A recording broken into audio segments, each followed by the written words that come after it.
एक आदमी के 4 बेटे थे और चारों ही बहुत आलसी थे और कभी भी अपने पिता का खेती बाड़ी में हाथ नहीं बटाते थे।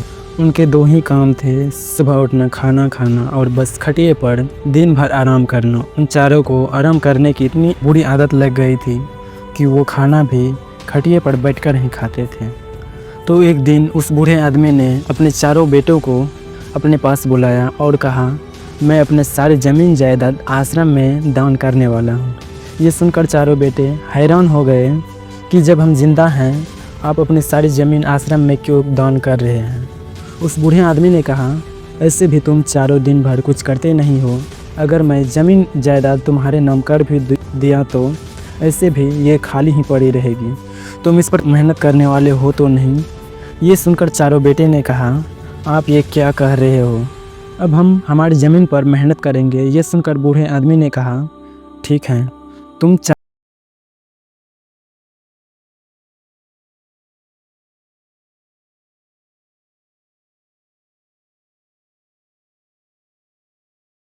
और तो हम यूं ही कर देंगे।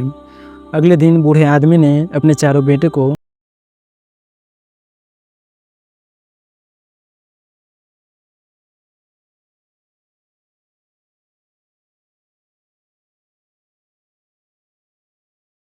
से रुक सा गया था।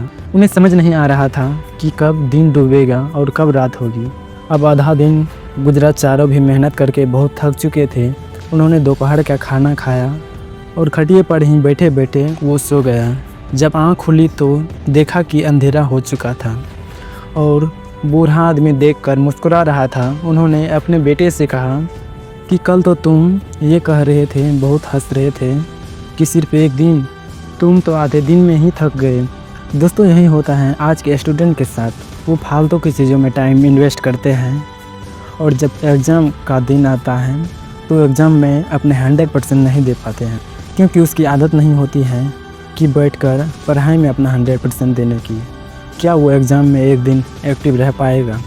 इसलिए कहते हैं, आलसी मत बनो, फालतू की चीज़ों में समय बर्बाद मत करो।